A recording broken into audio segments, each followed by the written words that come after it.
Sorry.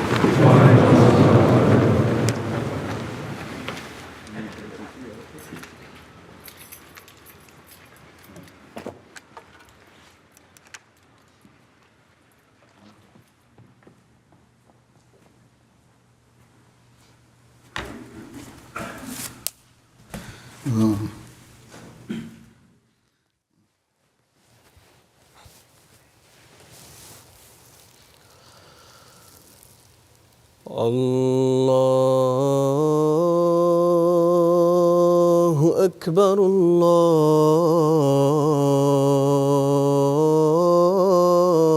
الله أكبر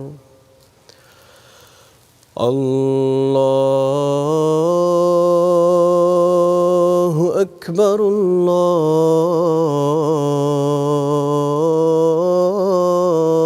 الله أكبر أشهد أن لا إله إلا الله أشهد أن لا إله إلا الله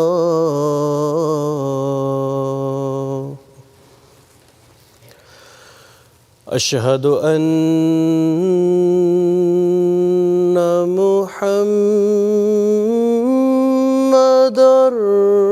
رسول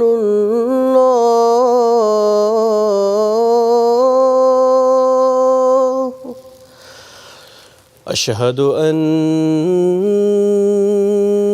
محمدًا رسول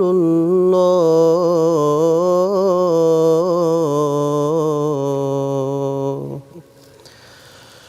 حي على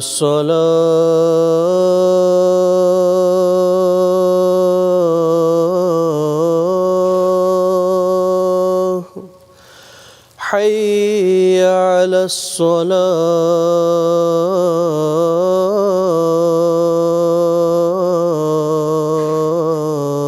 الصلاة حي على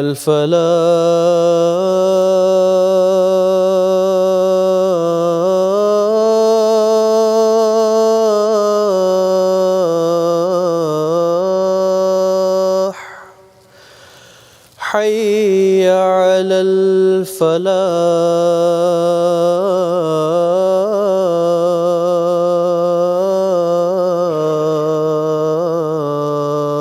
الفلاح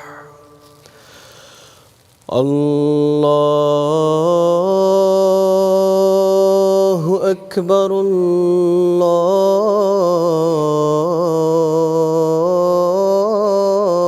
الله أكبر لا إله إلا الله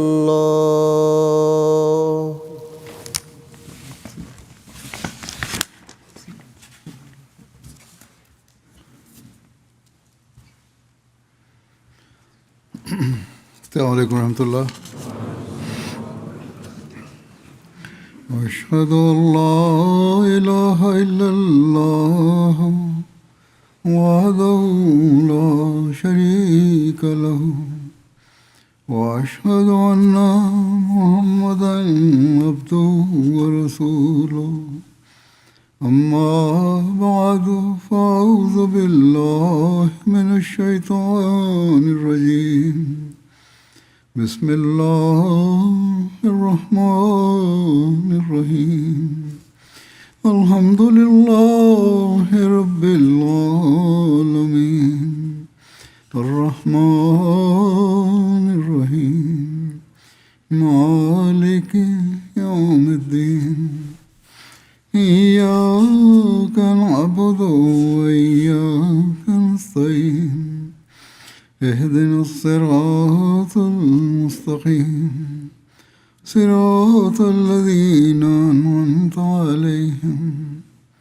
غير المغضوب ولا الضالين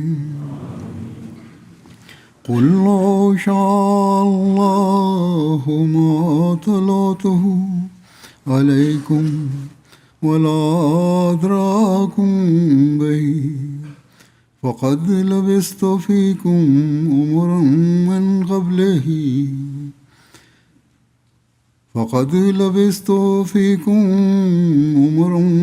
قبله أفلا تعقلون فمن أظلم ممن افترى على الله كذبا وكذب بآياته إنه لا يفلح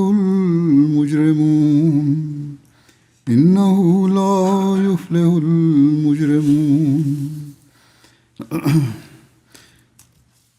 Terjemahan ayat-ayat ini adalah, katakanlah, jika Allah menghendaki yang demikian, tentu tidak akan kubacakan ini kepadamu, dan tidak pula Dia akan memberitahukannya kepada kamu. Sesungguhnya, aku telah tinggal bersamamu dalam masa yang panjang sebelum ini. Tidakkah kamu mempergunakan akal? Maka siapakah yang lebih aniaya dari orang yang mengada-adakan kedustaan terhadap Allah atau mendustakan ayat-ayatnya? Sesungguhnya, orang-orang yang berdosa itu tidak akan berhasil. Tengah berlangsung pembahasan mengenai berbagai aspek sirat Rasulullah SAW. Hari ini akan dibahas mengenai akhlak beliau, yakni kejujuran, kebenaran, dan keteguhan. Dalam peristiwa-peristiwa sirat beliau, ditemukan contoh-contoh tertinggi mengenai kejujuran beliau, sehingga bahkan musuh pun tidak dapat menahan diri untuk mengakui standar tertinggi kejujuran dan kebenaran beliau. Standar kejujuran beliau inilah yang telah Allah Ta'ala nyatakan dalam Al-Quran Karim yang telah saya bacakan, dan melalui beliau Sallallahu Alaihi Wasallam, Allah Ta'ala telah mengumumkan bahwa katakanlah kepada mereka bahwa aku tidak pernah berbohong dalam keadaan apapun. Aku tidak pernah meninggalkan kejujuran dan kalian adalah saksi atas hal ini. Maka apakah aku akan berbohong kepada Allah Ta'ala bahwa aku membawa suatu agama yang bukan dari Allah?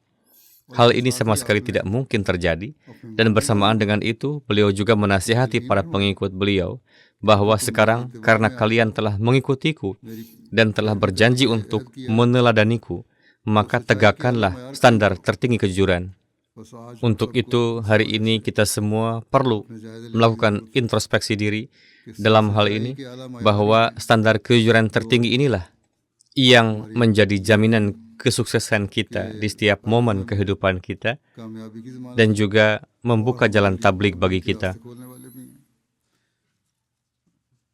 Dalam menjelaskan mengenai kehidupan suci Rasulullah SAW, Hadrat Muslim Maud radhiyallahu anhu pada suatu tempat menulis atau bersabda dalam khutbah bahwa kita melihat tentang Rasul Karim Sallallahu Alaihi Wasallam bahwa musuh-musuh beliau mengakui bahwa beliau adalah seorang yang jujur dan dapat dipercaya, dan mereka tidak menuduh beliau dengan tuduhan apapun.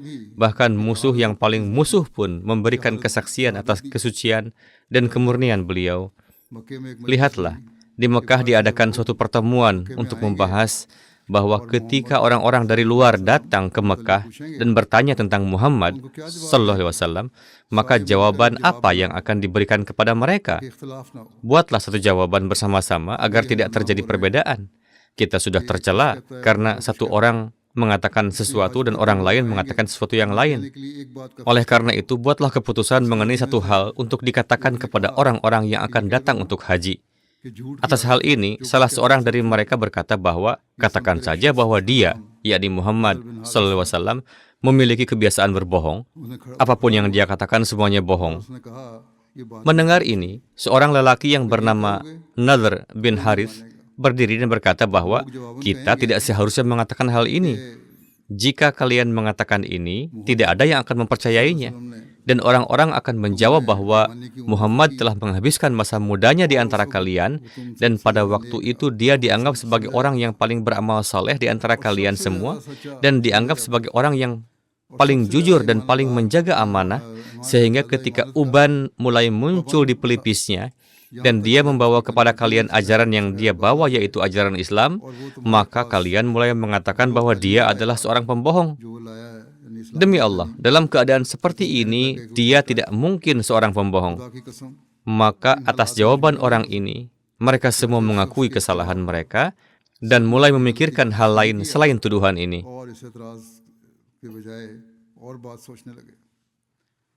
Betapa benarnya perkataan yang disampaikan oleh orang tersebut. Jika sebelumnya mereka pernah menisbahkan kebohongan kepada Rasulullah SAW, maka sekarang orang-orang bisa mempercayainya.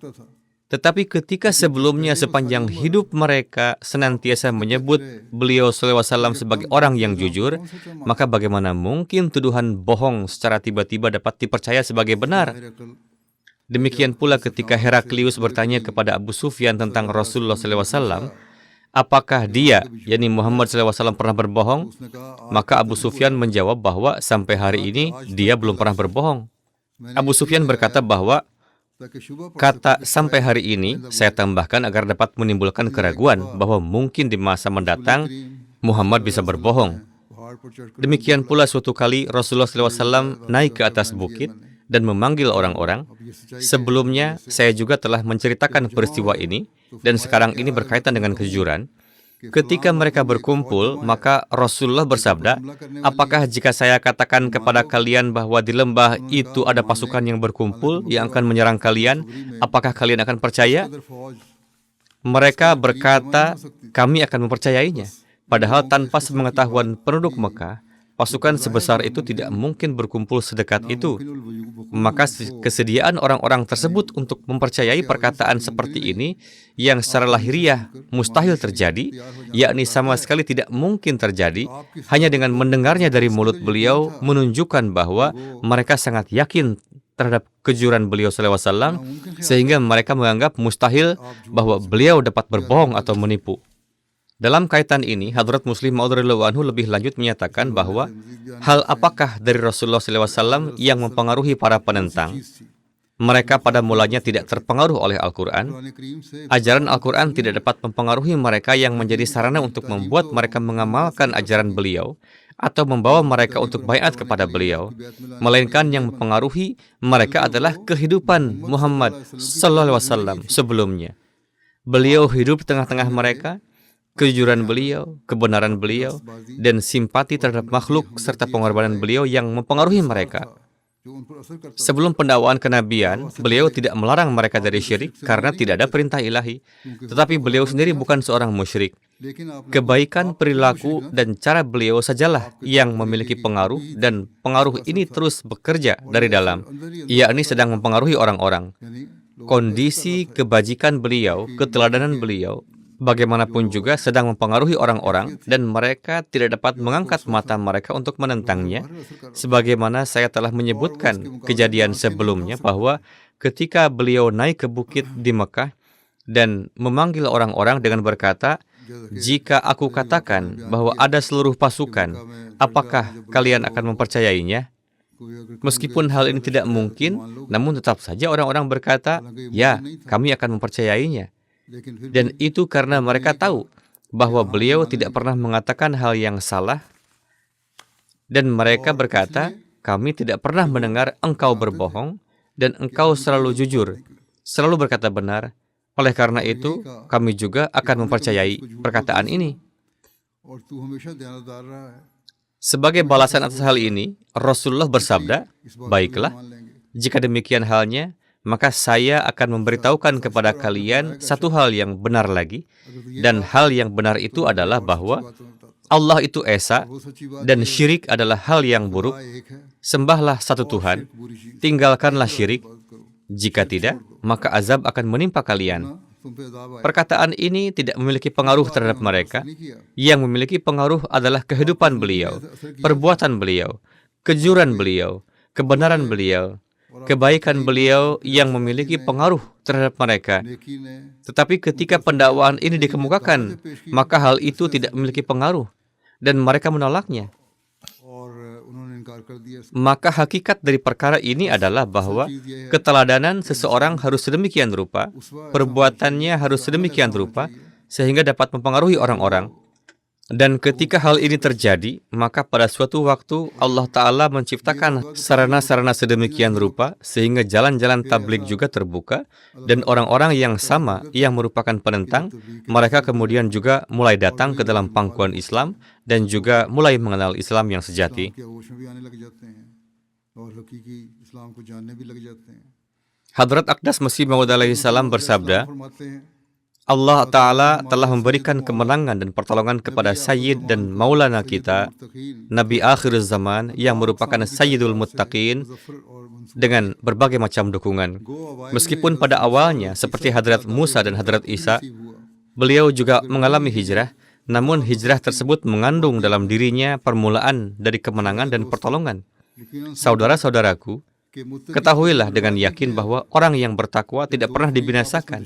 Ketika dua kelompok bermusuhan satu sama lain dan membawa permusuhan tersebut hingga batas akhir, maka kelompok yang di hadapan Allah Ta'ala merupakan muttaqi dan saleh, pertolongan turun dari langit untuknya, dan dengan cara ini perselisihan-perselisihan agama mendapatkan penyelesaian melalui keputusan dari langit, yakni keputusan atas perselisihan-perselisihan agama terjadi.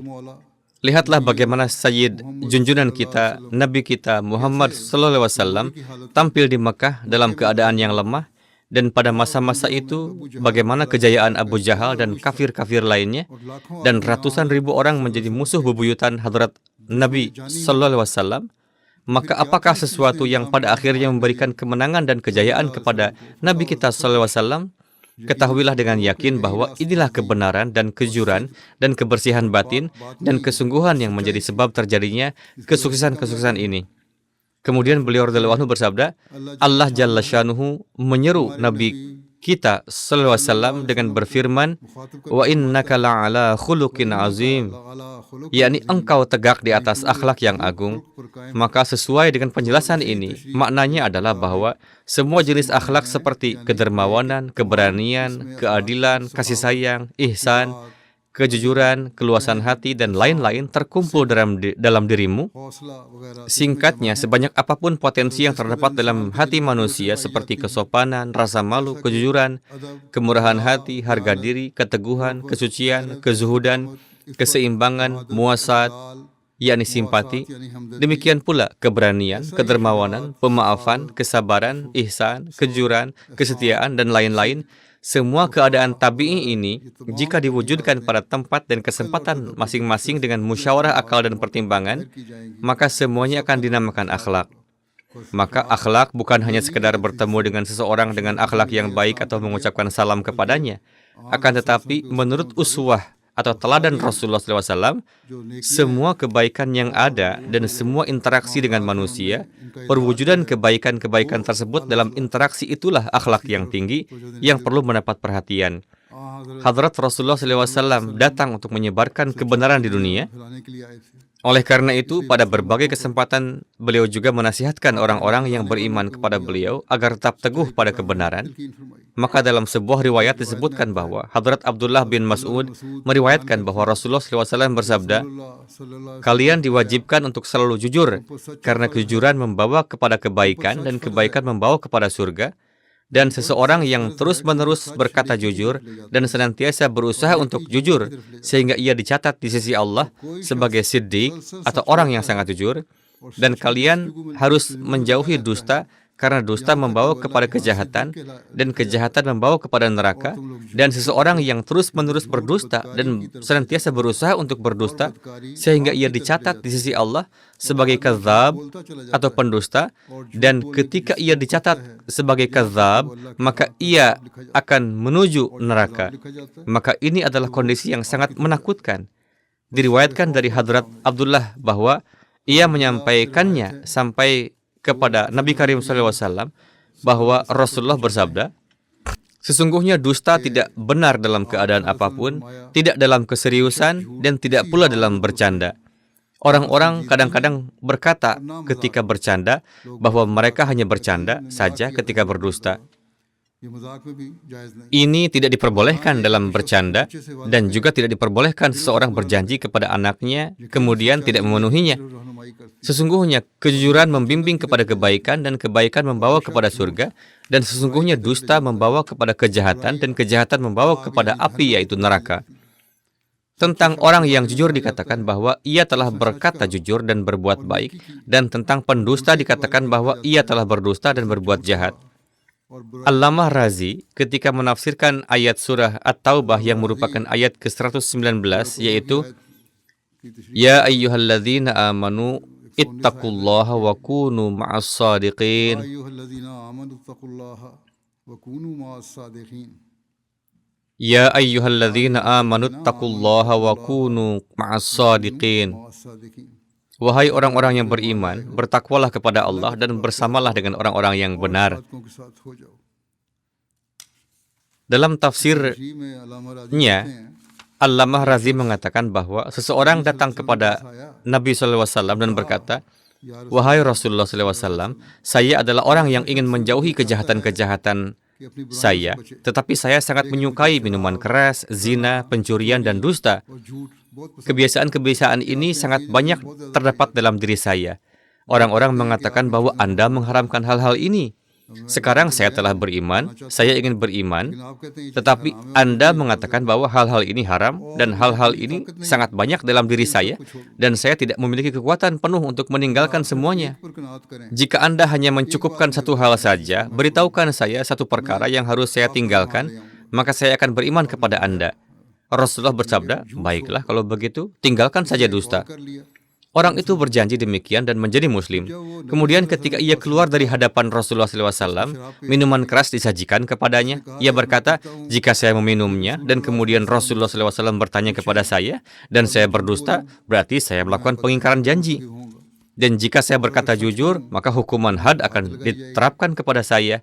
इस पर Maka ia meninggalkannya. Kemudian zina ditawarkan kepadanya. फिर सब कुछ उसने उसके Kemudian semua hal itu muncul dalam pikirannya. Ia meninggalkan itu juga, dan demikian pula pencurian. Kemudian ia datang kepada Rasulullah SAW dan berkata, apa yang Anda katakan sungguh sangat baik. Ketika Anda melarang saya dari dusta, maka pintu-pintu semua dosa lainnya tertutup bagi saya.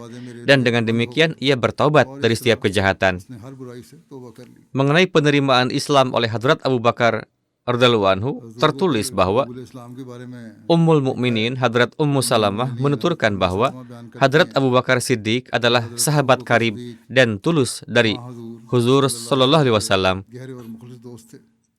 जब आप Ketika Rasulullah diutus, maka orang-orang Quraisy datang kepada Hadrat Abu Bakar dan berkata, Wahai Abu Bakar, temanmu ini telah menjadi gila. मना हो गया Nauzubillah.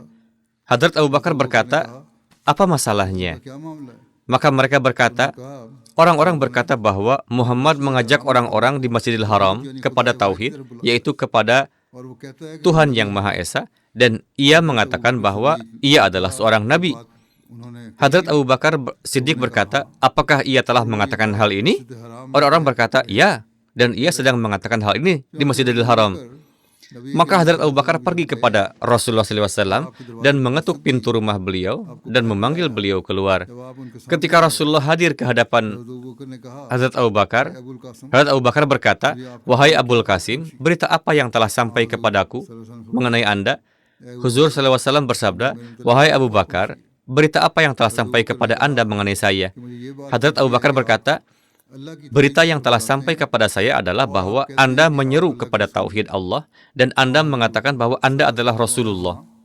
Huzur SAW bersabda, मेरे Ya, wahai Abu Bakar, sesungguhnya Tuhanku Azza wa Jalla telah menjadikan saya seorang pembawa kabar gembira dan pemberi peringatan dan menjadikan saya sebagai doa Ibrahim dan mengutus saya kepada seluruh umat manusia. Hadrat Abu Bakar berkata kepada Rasulullah, Demi Allah, saya tidak pernah melihat Anda berbohong. Anda sesungguhnya telah berhak atas kenabian karena kemuliaan sifat amanah Anda, silaturahmi, perbuatan-perbuatan baik Anda. Ulurkanlah tangan Anda agar saya dapat baiat kepada Anda. बैत करूं Kemudian Rasulullah SAW mengulurkan tangan beliau dan Hadrat Abu Bakar baiat kepada beliau dan membenarkan beliau serta mengakui bahwa apa yang beliau bawa adalah kebenaran. कि आप जो लेकर आए हैं Maka demi Allah, Hadrat Abu Bakar tidak melakukan penundaan dan keraguan apapun ketika Rasulullah SAW menyeru beliau kepada Islam. वसल्लम ने आपको इस्लाम की तरफ बुलाया। Hadrat Masih Maud alaihissalam bersabda mengenai hal ini, ketika Nabi Karim SAW mengumumkan kenabian, maka Hadrat Abu Bakar Siddiq radhiyallahu anhu sedang pergi ke Syam. Ketika beliau kembali, maka beliau masih di perjalanan, bahwa seorang laki-laki bertemu dengan beliau. एक शख्स ने इनसे मिला Beliau menanyakan keadaan Mekah kepadanya dan berkata, और कहा "Coba beritahu kepadaku kabar terbaru." ये कायदे की Ini adalah hal yang wajar bahwa ketika seseorang kembali dari perjalanan, maka jika bertemu dengan penduduk negerinya, dia menanyakan keadaan negerinya kepadanya. Orang itu berkata, berita terbaru adalah bahwa temanmu Muhammad SAW telah mengklaim kenabian. दावा किया है। Beliau mendengar hal ini langsung berkata, jika dia telah membuat klaim ini, maka sesungguhnya dia adalah benar. इससे Dari hal ini diketahui bahwa betapa besar prasangka baik yang ada, yakni betapa besar prasangka baik Hadrat Abu Bakar terhadap Huzur SAW. Beliau tidak menganggap perlu adanya mukjizat. Dan faktanya adalah bahwa mukjizat diminta oleh orang-orang yang tidak mengetahui keadaan और जहाँ dan di mana ada keterasingan. Lalu dia meminta diperlihatkan mukjizat untuk mendapatkan ketenangan. ही नहीं Tetapi orang yang sama sekali tidak mengingkari, untuk apa dia memerlukan mukjizat? Singkatnya, Hadrat Abu Bakar Siddiq mendengar di perjalanan dan langsung beriman. Dan ketika sampai di Makkah, maka beliau menghadap ke hadirat Hadrat Rasulullah SAW dan menanyakan, apakah Anda telah membuat klaim kenabian? Rasulullah SAW bersabda, ya, itu benar. Atas hal ini Hadrat Abu Bakar Siddiq berkata, jadilah saksi, saya adalah pembenar pertama Anda. Kemudian di tempat lain, beliau bersabda bahwa dalam konteks ini, beliau menyatakan bahwa memahami suatu perkara adalah keberuntungan. Orang yang tidak mendapatkannya di masa-masa awal, maka tidak ada kualitas dan kebaikan apapun padanya. Orang yang sejak awal mendengar pesan lalu berbaiat dan menerimanya, dialah manusia yang layak, dialah yang sesungguhnya memiliki fitrah yang beruntung. Adapun orang yang berbuat tipu daya dan berdalih, maka tidak ada kelayakan apapun padanya. Tidak ada kebaikan apapun. Tetapi ketika Allah telah membukakan, pada saat itu bahkan batu dan pohon pun berbicara. Yakni ketika semuanya telah jelas, setiap hal telah jelas, tanda-tanda mulai tampak, kemudian jika menerimanya, maka setiap hal pun menerimanya. Lebih berharga adalah orang yang menerima di awal seperti Hadrat Abu Bakar yang telah menerima. Beliau tidak meminta diperlihatkan mukjizat apapun. Dan beliau beriman bahkan sebelum mendengar dari mulut beliau. Yakni bahkan sebelum mendengar pendawaan. Beliau telah beriman, tertulis bahwa Hadrat Abu Bakar sedang pergi untuk berdagang. Diceritakan seluruh kejadian ini, bahwa di tengah perjalanan beliau bertemu seseorang dan menanyakan kabar terbaru kepadanya. Orang itu menjawab, temanmu telah mendakwakan kenabian. Maka Hadrat Abu Bakar setelah mendengarnya berkata, jika dia telah mendakwakan diri sebagai nabi, maka itu adalah benar. Hadrat Masih Maud bersabda, sekarang perhatikanlah dengan seksama bahwa Hadrat Abu Bakar pada saat itu tidak meminta tanda atau mukjizat apapun. Bahkan setelah mendengarnya, langsung beriman. Padahal pendakwaan kenabian itu tidak didengarnya langsung dari Rasulullah SAW dan hanya didengarnya dari lisan orang lain. Dan ia langsung menerimanya. Betapa luar biasanya keimanan ini. Pernyataan itu pun ia terima hanya setelah mendengar nama Rasulullah SAW, yakni setelah mendengar ada nama Rasulullah SAW, beliau tidak menganggap ada kemungkinan dusta di dalamnya. Hadrat Abu Bakar mendengar berita bahwa beliau telah menyatakan kenabian, maka Hadrat Abu Bakar pun beriman karena mengetahui bahwa Rasulullah SAW tidak mungkin berbohong. Lihatlah, Hadrat Abu Bakar radhiyallahu anhu tidak meminta tanda apapun. Inilah sebabnya beliau diberi nama Siddiq, yakni yang dipenuhi dengan kebenaran. Hanya dengan melihat wajah saja, beliau sudah mengenali bahwa orang ini bukan pendusta. Alhasil, mengenali orang-orang yang sadik atau benar dan menerimanya bukanlah perkara yang sulit. Tanda-tanda mereka tampak jelas. Hadrat Khalifatul Masih Awal menerangkan mengenai hal ini di suatu tempat. Beliau bersabda bahwa Saya tidak dapat mengabaikan kesaksian Hadrat Khadijah yang diberikannya pada awal pendawaan kenabian Rasulullah SAW. Ketika Huzur SAW mendengar panggilan ilahi dan beliau melihat bahwa seluruh dunia akan menentang nasihat ini, ketika beliau bersabda, "Khadijah, aku sangat khawatir atas diriku sendiri," maka Hadrat Khadijah berkata, "Bergembiralah.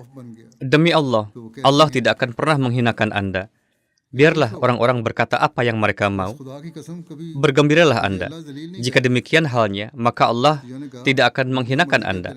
Karena Anda senantiasa menyambung silaturahmi, senantiasa berkata benar, menanggung kesedihan orang yang bersedih, memberi kepada orang miskin, mengkhidmati tamu, dan dari waktu ke tamu menjalankan pekerjaan-pekerjaan yang baik."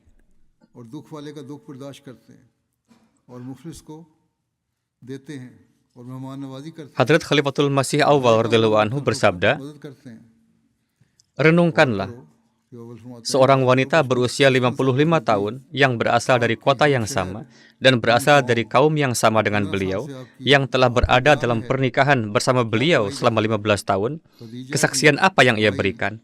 Kesaksian Hadrat Khadijah pada waktu ketika beliau sedang bersedih dan gelisah adalah patut untuk direnungkan.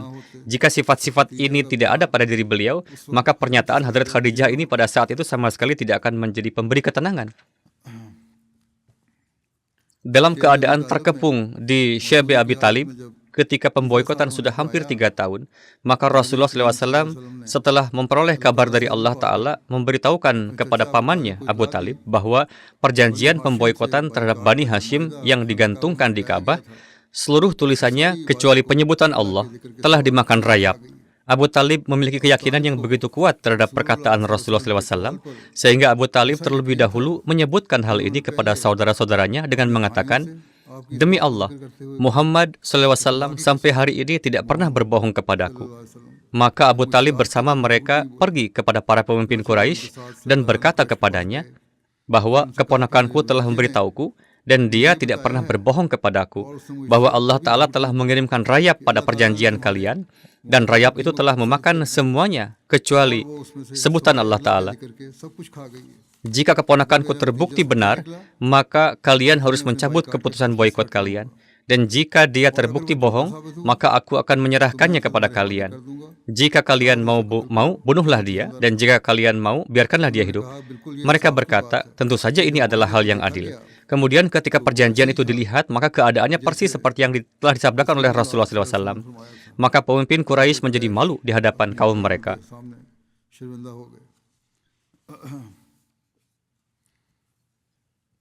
Kaum Quraisy suatu kali mengutus salah seorang pemimpin mereka, yakni Utbah, sebagai wakil ke hadapan Rasulullah SAW. Ia berkata, "Mengapa Anda mencela sembahan-sembahan kami? Dan mengapa Anda menyatakan nenek moyang kami sesat? Apapun keinginan Anda, kami akan memenuhinya. Anda berhentilah dari hal-hal ini." Huzur SAW dengan sabar dan diam terus mendengarkan perkataannya. Ketika dia telah selesai mengatakan semuanya, maka beliau membacakan beberapa ayat surah Hamim atau surah Fussilat, dan ketika beliau sampai pada ayat "Aku memperingatkan kalian dari azab seperti kaum Ad dan Samud," maka Utbah menghentikan beliau. "Sekarang cukuplah." Dan Utbah bangkit dan pergi kepada teman-temannya. Dia pergi menemui kaum Quraisy dan berkata, "Aku tahu bahwa Muhammad SAW apabila mengatakan sesuatu, maka dia sama sekali tidak pernah berbohong. Aku khawatir, jangan-jangan azab itu menimpa kalian." Tertera juga kesaksian Abu Jahal. Hadrat Ali menuturkan, Abu Jahal berkata kepada Rasulullah SAW, "Kami tidak mendustakan Anda, tetapi kami mendustakan apa yang engkau bawa, yaitu kami mendustakan agamamu." Dalam suatu riwayat disebutkan, Akhnas bin Syariq pada hari Badar bertemu dengan Abu Jahal. Dia berkata, "Wahai Abul Hakam, di sini tidak ada siapapun selain aku, dan kamu yang mendengar pembicaraan kita. Katakanlah kepadaku yang sebenarnya tentang Muhammad, apakah dia benar atau dusta?" Abu Jahal menjawab, "Demi Tuhan, Muhammad SAW sungguh benar, dan Muhammad tidak pernah berdusta."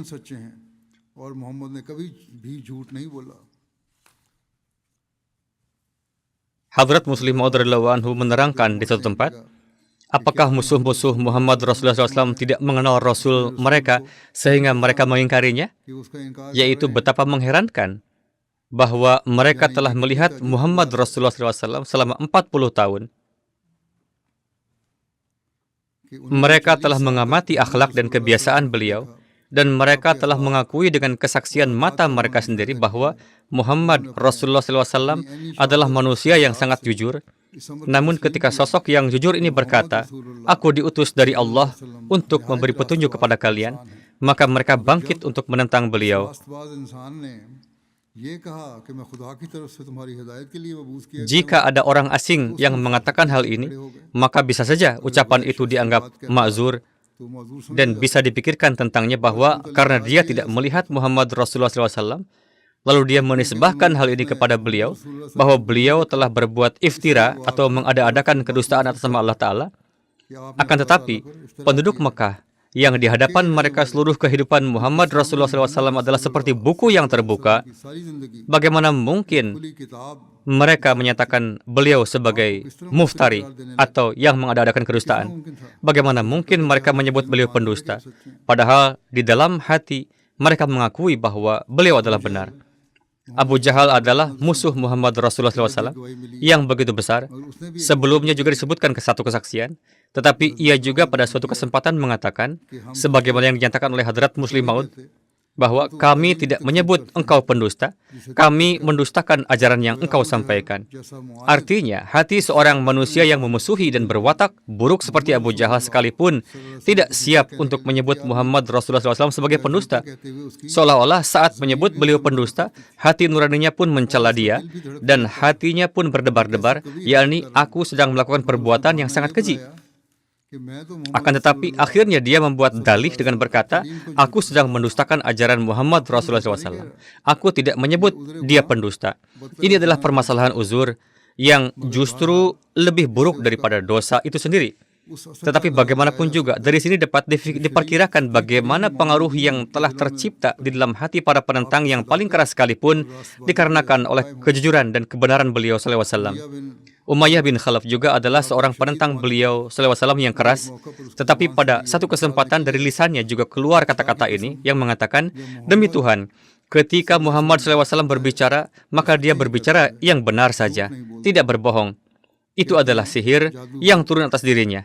Betapa besarnya sihir Muhammad ini, bahwa beliau SAW telah membuat musuh-musuh beliau mengakui kejujuran dan kebenaran beliau. Hadrat Abdullah bin Salam menerangkan, ketika Nabi SAW datang ke Madinah, maka orang-orang dengan cepat pergi ke arah beliau, dan orang-orang saling mengatakan, Rasulullah SAW telah datang. Rasulullah SAW telah datang. Rasulullah SAW telah datang. Hal ini dikatakannya 3 kali. Saya juga datang bersama orang-orang agar dapat melihat. Ketika saya melihat wajah beliau dengan baik, maka saya mengenali bahwa wajah beliau bukanlah wajah seorang pendusta. Dan sabda pertama yang beliau sampaikan, saya mendengar beliau bersabda, wahai manusia, sebarkanlah salam, berilah makan, berbuat baiklah kepada kerabat, dan dirikanlah salat di waktu malam ketika orang-orang sedang tidur. Maka kalian akan masuk ke dalam surga dengan selamat. Orang-orang Yahudi Madinah juga memberikan kesaksian. Tertera juga kesaksian dari mereka.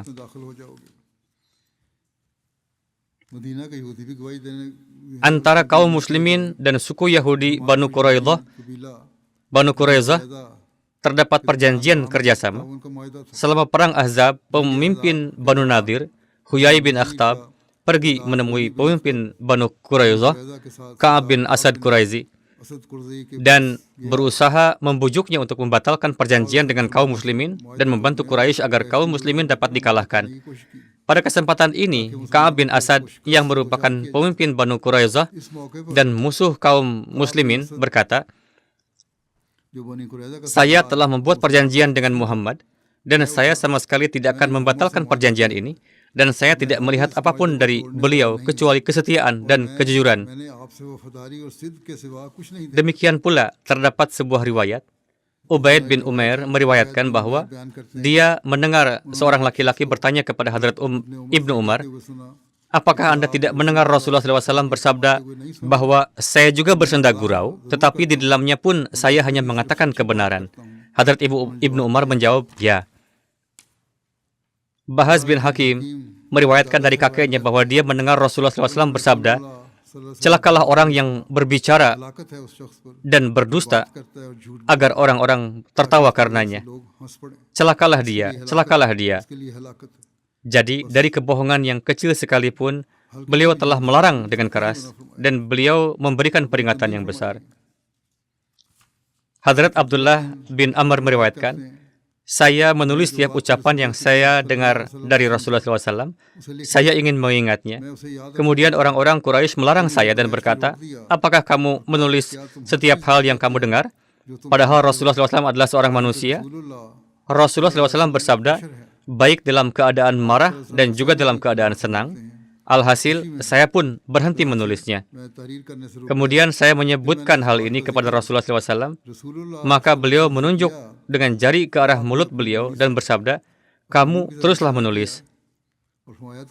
Maka dengan isyarat yang menunjuk ke arah mulut beliau, beliau bersabda, demi zat yang jiwaku berada di tangannya, tidak keluar dari ini kecuali kebenaran, yakni hanya kebenaran dan kelurusan saja yang akan keluar dari mulut ini. Maka dari itu, teruslah menulis. Beliau SAW sering menasihati dengan sangat halus berkenaan dengan kebohongan. Hal ini pun telah disebutkan sebelumnya juga. Dalam suri riwayat disebutkan, Hadrat Abdullah bin Amir meriwayatkan, suatu hari ibu saya memanggil saya dan Rasulullah SAW pada waktu itu berada di rumah kami. Ibu saya berkata, kemari, saya akan memberimu sesuatu. Rasulullah SAW bertanya kepadanya, apa yang ingin Anda berikan kepada anak Anda? Ia menjawab, saya akan memberinya kurma. Rasulullah bersabda kepada sang ibu, jika Anda tidak memberinya sesuatu, maka akan dicatat sebagai satu kebohongan atasmu. Inilah ketelitian beliau. Hadrat Muslim Maud radhiyallahu anhu bersabda, kedudukan diri Rasulullah SAW dalam hal kejujuran adalah begitu tingginya sehingga kaum beliau memberi beliau gelar Siddiq. Beliau juga selalu menasihati jemaat beliau agar tetap teguh di atas kebenaran. Kedudukan beliau sendiri memang sudah tinggi, tetapi beliau juga menasihati jemaat beliau agar tetap teguh di atas kebenaran dan berusaha menempatkan mereka pada tingkat kebenaran yang begitu tinggi, yang bersih dari segala macam noda kebohongan. Rasulullah SAW bersabda, kejujuranlah yang mengarahkan perhatian kepada kebaikan, dan kebaikanlah yang mengantarkan kepada manusia kepada surga. Dan kedudukan hakiki dari kejujuran adalah tatkala manusia terus-menerus berkata benar, sehingga di hadapan Tuhan pun ia dianggap sebagai orang yang benar. Suatu kali seorang laki-laki dibawa sebagai tawanan ke hadapan Hadrat Umar, memandang bahwa orang ini wajib dihukum mati, dan Hadrat Umar berulang kali melihat ke arah wajah Rasulullah SAW agar jika Rasulullah memberikan isyarat, maka Hadrat Umar akan membunuhnya. Ketika orang itu bangkit dan pergi, Hadrat Umar berkata, wahai Rasulullah SAW, orang ini adalah wajib dihukum mati. Rasulullah bersabda, jika ia wajib dibunuh, maka mengapa engkau tidak membunuhnya? Hadrat Umar berkata, wahai Rasulullah, jika Anda memberikan isyarat dengan mata saja, maka saya akan melakukannya. Rasulullah SAW bersabda, Nabi tidak pernah menipu.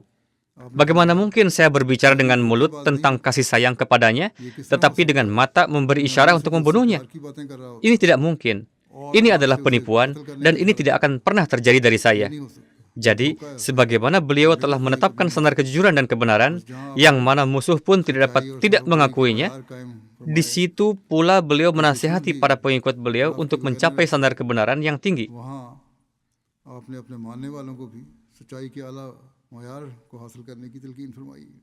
Alhasil, hari ini adalah tugas setiap Ahmadi agar mengevaluasi diri kita sendiri tentang apa standar kejujuran kita, dan kelemahan-kelemahan yang ada harus kita hilangkan. Semoga Allah telah menganugerahkan kepada kita taufik untuk itu.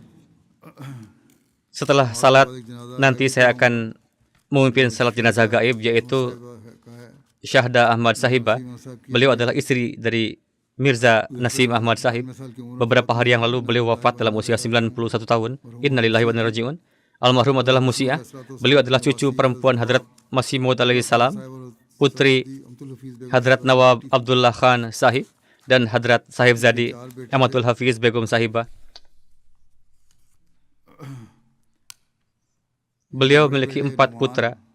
putra sulung beliau, Numan, menulis, setiap orang mengatakan bahwa beliau sangat menyayangi saya. Beliau memiliki sikap yang sangat baik terhadap semua orang. Kemudian mengenai urusan rumah, ia mengatakan bahwa keinginan beliau adalah agar setiap saat ada orang-orang di rumah dan beliau sangat suka menghormati tamu. Bahkan beliau menyesalkan bahwa jika saya diberi taufik, maka saya akan memperbesar rumah agar tamu-tamu terus datang ke rumah dan kamar-kamar tersedia untuk mereka. Demikian pula putra bungsu beliau, Ridwan Sahib, menulis, almarhumah memiliki banyak kebaikan-kebaikan, banyak pesan-pesan, baik dari orang kaya ataupun miskin, kecil maupun besar, kini berdatangan atas wafatnya beliau, tentang bagaimana beliau memberikan kasih sayang kepada semua dan menjalin hubungan pribadi. Beliau memiliki tabiat yang apa adanya. Beliau penuh kasih sayang dan merasuk ke dalam hati semua orang,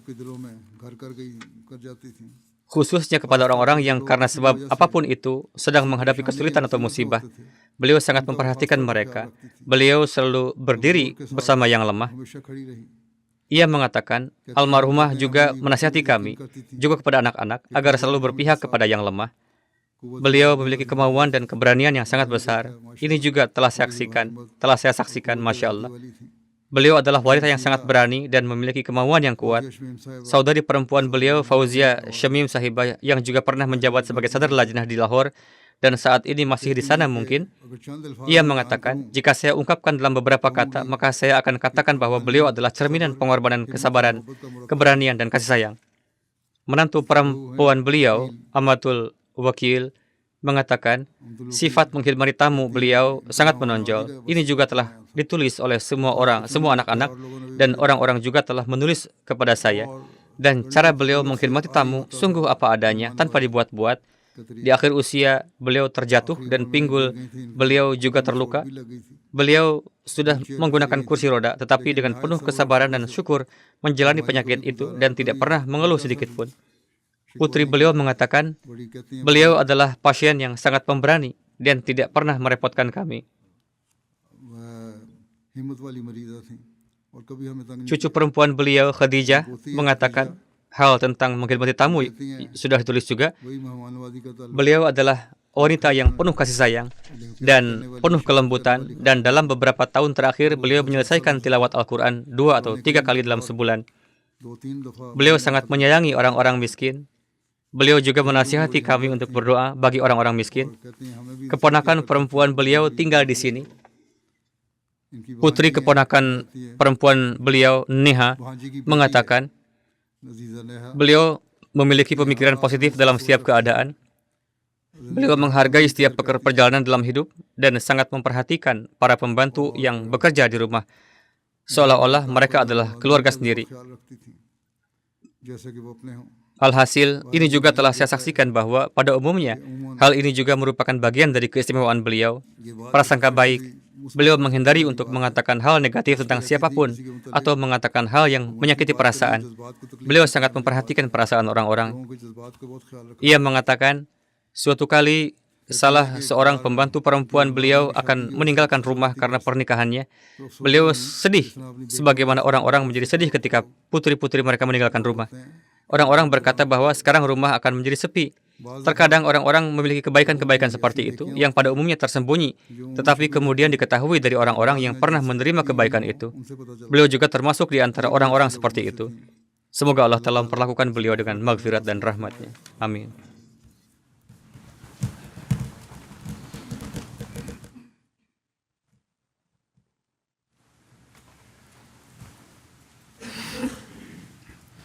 الحمد لله نحمده ونستعينه ونستغفره ونؤمن به ونتوكل عليه ونعوذ بالله من شرور أنفسنا ومن سيئات أعمالنا من يهده الله فلا مضل له ومن يضلل فلا هادي له ونشهد أن لا إله إلا الله ونشهد أن محمدا عبده ورسوله عباد الله رحمكم الله إن الله يأمر بالعدل والإحسان وإيتاء ذي القربى وينهى عن الفحشاء والمنكر والبغي يعظكم لعلكم تذكرون اذكروا الله يذكركم وادعوه يستجب لكم ولذكر الله أكبر